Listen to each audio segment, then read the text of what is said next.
This is my one experience with 2 men in a truck. I was living in Toledo, and I had to get moved. I don't know where the hell I was going, but I was going somewhere, I guess. And they had this, where I lived, they had this one long step all the way up. One long flight of stairs. And I'm like, I ain't doing that. I'll get 2 men in a truck to do it, right? You know, it's not a commercial, 2 men in a truck. The woman made like $1 bazillion, the franchise and everything. It was on Shark Tank and all that jazz. And I'm like, yeah, they're good. They're good. They'll work. Well, for Kevin, not so much. It had to be one of the hottest days that summer. I'm talking 98 to 102 on a weekend.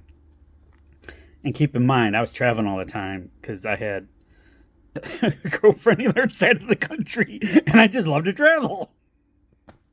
Either I was going to Detroit, I was going either Detroit to St. Louis to Detroit, or I was going from Toledo to Detroit to Minneapolis, Detroit to Newark, Detroit to whoever hell knows what else, everything that comes out of Detroit, because I was northwest or southwest. Sometimes I just go up there and go, hey, it's me. They'd be like, what? And I'm like, it's me. Here's my card.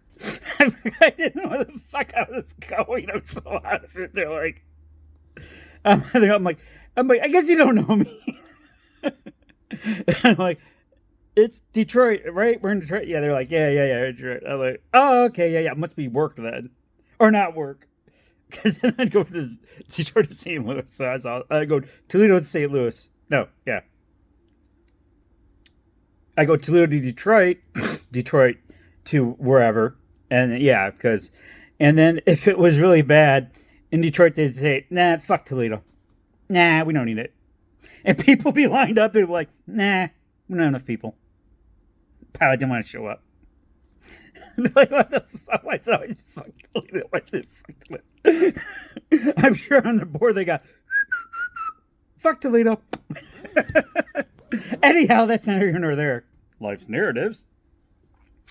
So, on a weekend that I didn't have to bust ass going to the other side of the country to see the person I was dating, and I wanted to stay home, I got 2 men in the truck show up.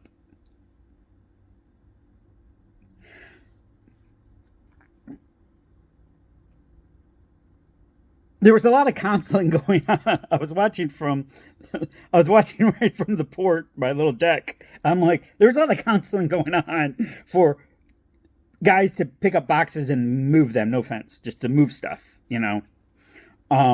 There was a lot of back and forth, he and hawing, and some voices were raised and stuff. And so I started moving in shit. It's going well. You know, I'm watching them. It's going well. I'm like, okay, it's good for $400, $300, whatever. And, you know, I don't have to bust my ass, right? Little did I know. In the middle of it, it's really hot now. And I kind of feel for the guy, so I bring down water and stuff. Guy goes, I gotta quit, man. I gotta quit. I can't do this anymore. And I'm like, dude, what? And the guy with him, the older guy with him, he's like, no, it'll be fine, man. You can just get this out. He's like, no, I can't do this anymore. It's too hard for me.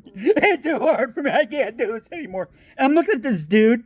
He's taller than me. He's bigger than me. He's a hell of a lot stronger than me.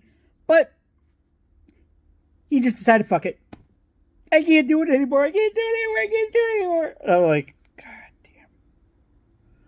I'm like, I got all this shit to still bring up there. I'm so glad I paid $450 to fucking end up being their key guy, picking up all the shit and bringing it upstairs and making them look like they don't know how to do your job. The guy was like, he was crying and shit, man.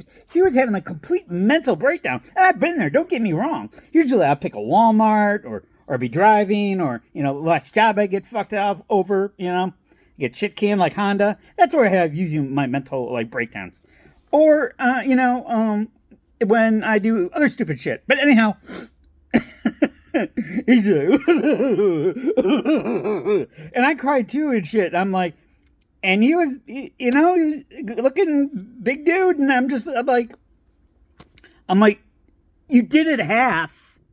Can't you just do another half? Dude, how bad could it be? You did 4 hours. It's hotter than blazes out. I'm an old man. I don't want to be taking this shit back and forth. I got enough going on with the crap job I have and the migraines. And I got a boss that's an asshole who will smoke when it's not smoking. That's a story. Anyhow,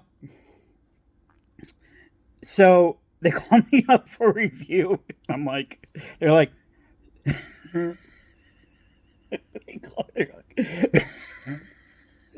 Mr. Berg, how did your move go? I go, fuck you. I moved everything myself, and I paid you $350. You're lucky you get anything from me. It was the worst possible ass experience I've ever had in my life. All right, so I'm moving. This is 15 years go by, 20 years go by. And I have to move during, actually it was Christmas weekend? Yeah, it's Christmas weekend. I want to move into a place so I can have my kids over, my boys over, because I was going to be the dad and everything. Everything's going to be okay, and blah, blah, blah, and those little migrants. But anyways, so I got a mover out of, I don't know where, because I thought I could get a lift truck. And I didn't have the credit, and I drive it like I stole it kind of thing. Only one time I put a U-Haul on 2 wheels. It wasn't that bad. It was fun. It wasn't that bad. Anyhow, so I got these bozos, and they are bozos. Don't get me wrong. They're bozos. They start moving me. And in the middle of the move at the end, this guy starts throwing up all over. He's throwing up while he's walking into my freaking new place I'm going to live. He's stepping in his vomit and dragging it upstairs. And I'm like, and I grabbed the other guy. I'm like, he's drunk, dude. He is drunk. He's hungover. The guy's like, no, I'm fine, dude. I'm fine. And I'm like, dude, you're not moving me, throwing up on all my shit. And then walking in and then bringing it inside. I'm like, what the hell is this? Okay, so that was just 2 stories. Yeah. Anytime you're doing in the truck, I'm like, and this one guy's like, better yet, I was giving this guy a tip. This is awesome. I'll never forget this. It was windy as shit, right? And they actually did a lot of work for a very small price, to be honest with you. I don't know, like $600, $700, whatever. And so I end up trying to give him a tip of like $100. And whoever found it, I'm sure they made after like $100 bill. It was right outside in Westerville,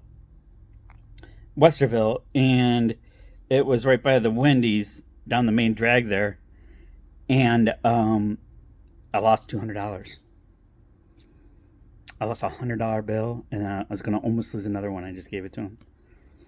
But that was his tip. And I'm like, dude, the other 100's gone.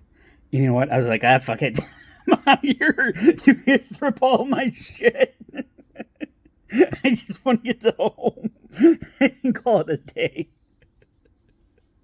I just want to have furniture for the kids to come over so they could say, your place smells, doesn't look good.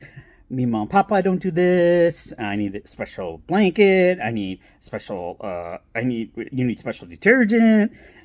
This pillow's too rough. I got my own pillows. On and on and on. Because I wanted to be a dad so bad. That's too many stories there. But anyhow. All right. I left you with this one. I don't know. I'm kind of tapped right now. I'm trying to think if there's anything of quality left. Okay. Peace out. Do something good for humanity. Bye.